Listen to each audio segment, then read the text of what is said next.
Assalomu alaykum. Bugun sizlar bilan onlayn darsimizning birinchi kunida Yevropa kuxnyasiga mansub barbekyu qilishi, uy sharoitida qanaqa zo'r chiqishini ko'rsatib beraman. Buni sizlar qo'rada yoki mangalda qilishingiz shart emas. Hozir men ko'rsatgan uslubda qilsanglar, xuddi o'shanaqa ta'm bo'lib, hammaga yoqadigan bo'lib chiqadi. Oila davrasida, o'shanlarda, keyin mehmon kutganinglarda qilsanglar, hammaga yoqadigan rosa zo'r ovqat bo'lib chiqadi. Uyaltirib qo'ymaydi. Mazali barbekyuyimizga hozir nimalar ketishini sizlar bilan tanishtirib chiqaman. Achchiq shirin paprika ketadi. Mur, tuz, kitayskiy sous zo'ri bor, originali faqat. O'shanisidan ozgina solamiz. 3-4 qoshiq. Ko'p qo'shilishi shart emas. 2 zubchik chesnok и barbekyuni o'zini tayyor sousi bo'ladi.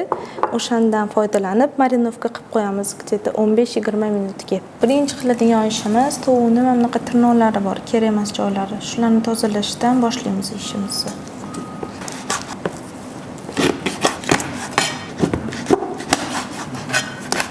Tavuqni уже полный mana tirnoqlarini tozalab tashladim. Mana shu katta joydan, kichkina joydan polniy olib tashladim. И keyin уже bo'ldi. Marinovka qilaveramiz. Birinchi bo'lib ikkita zubchik chesnokni terkani kichkina tarafidan o'tkazamiz. Katta tarafidan o'tkazsak kam bo'lib qoladi. Shu kichkina tarafidan o'tkazib, ikkita yoki uchta bemalol agar chesnok yoqsa, ko'proq qilsanglar ham bo'ladi. Chesnochniy bo'lib chiqadi to'g'ri. Odamlar bilan zo'r chiqishib ketar ekanman-da. Unda videoni ko'rib, ular o'sha meni yaqin deb o'ylashadi. Hamma bemalol gapiradi. Вообще. Keyin anaqa yaxshi siz atvet yozar ekansiz deyshadi. Ko'plar yozingda bu deyshadi. Mana o'sha chesnokdan keyin sekin mana boya tanishtirib chiqqan pripravalarimni bitta-bitta solaverasizlar. Ozgina tuz, tovuqlarni ko'p kamligiga qarab tuzni sovirasizlar. Agar ko'p bo'lsa, например, bundan ko'p ham solishingiz mumkin. Tabga ko'ra-da, murch и achchiq shirin paprika. Bozorda mix paprika degan narsa bor. Shu tavuqni imенно o'ziga desanglar mix paprika tayyorlab berishadi-da. Ichida hamma narsa bo'ladi, aralashtirib qilib berishadi. И o'shandan ham foydalansanglar bo'ladi. Achchiq shirin paprika soldim. Endi shu turishida sous quyib yuboraman ustidan. Shu kitayskiy sous bor, soya. Shuni solib, endi yaxshilab bitta aralashtirib, 15-20 minutga marinovka qilib qo'yamiz.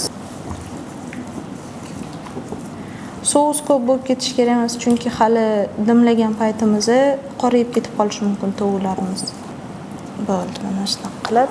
Endi hozir ustini strichlab chetga olib qo'yaman. 15-20 minutda marinovka bo'ladi. Agar xohlasanglar kechqurun qilib qo'yib, ertalab yoki obedda pishirsanglar bo'ladi. Qancha ko'p marinovka bo'lsa, shuncha zo'r bo'ladi.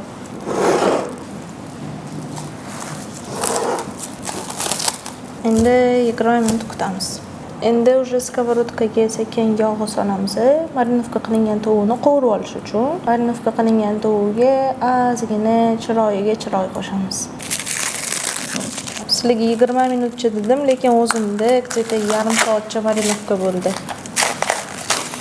Bu yana ham zo'r degani. Qovurilganda, pishganda chiroyli ko'rinishi uchun itlariga ozgina poloska tushirib olasizlar.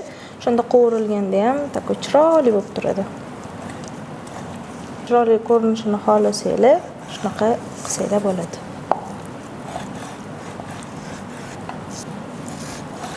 Marinovka bo'lgan tavuqni mana bunaqa chiroyli tarafini birinchi qo'yib, sekin o'rta oluvda qovuravamiz. Bunaqa baland oluvda qilsanglar, mana soyalari qorayib ketib qolishi mumkin. O'rtacha oluvda sekin orqa oldini qilib qovuravamiz. Mana shu yoqda mana ko'rsam takoy zolotistый bo'lib qovuriladi. Yoqqa sovutganinglarda birinchi mana shu tarafini solishingiz kerak-da. Endi zo'r bo'lib pishadi. Chiroyli bo'lib. Baland oluvda qilsanglar, soya solinganini hisobiga tez qorayib ketib qoladi. Shunga bosib turasizlar. Sekin qovuriladi. Qaranglar, orqa oldi mana bunaqa chiroyli bo'lib qovuriladi. Buni srazu yana mana shunaqa temir idishga ko'tarib olasizlar. O'zi shundoq ham pishgan bo'ladi. Nima hozir bundan ham zo'rroq, sochniroq pishishi uchun yana bitta sariyog'ga dimlab yuboraman.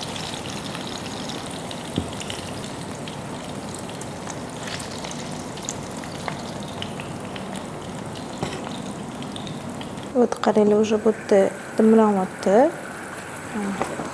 Ko'rsanglar bo'ladi.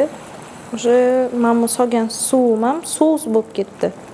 O'zini sovuchning sousiga aylandi, chesnochniy bo'lib. Endi bu dimlanib turgungacha hozir bu yoqda podachaga rukolani qanaqa qilib mazali qilishni o'rgataman. Bu yoqda уже yuvilgan rukola o'zimizga mos qilib ozgina qildik.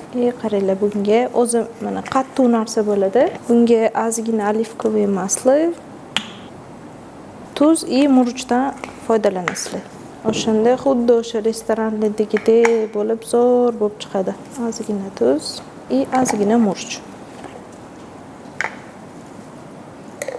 Endi tarelkani bitta burchagiga qo'yib, bemalol podacha qilsanglar bo'ladi. Mana bemalol qaranglar, уже tayyor. Endi sekin olib podachaga qo'yaverasizlar. Xohlaganingizcha qilib yasatsanglar bo'ladi. Men shu rukoladan foydalandim. Xohlasanglar kartoshka bilan, xohlasanglar yana boshqa narsa bilan, уже u o'zingizlarning ideyalarga bog'liq, прям sochniy bo'lgan. Sariyolari bilan issuvligida tortsanglar, mehmonlarga ham zo'r ketadi. Oldida guruch qilsanglar ham takoy zo'r chiqadi. Mana o'zini sousini yoniga qo'yib berasizlar. Agar xohlasanglar, chiroyli idishga solib, birga tortsanglar, non botirib ham yesa zo'r ketadi. Endi qaranglar, eng kulminatsion nuqtasi barbekyu sous tayyor bo'ladi. Shuni olib chiroyli qilib surib chiqasizlar. Barbekyuni, ko'mirni, shu mangalni ta'mini beradi-da, mana shu. Oxirida bitta surib olasizlar, issuvligida yana ham chiroyli rangi kiradi, ko'rasizlar. Bu sousni o'zini ham yoniga podacha qilib tortsanglar bo'ladi. Ketchupga o'xshaydi, lekin surganingizda boshqacha bo'lib ketadi.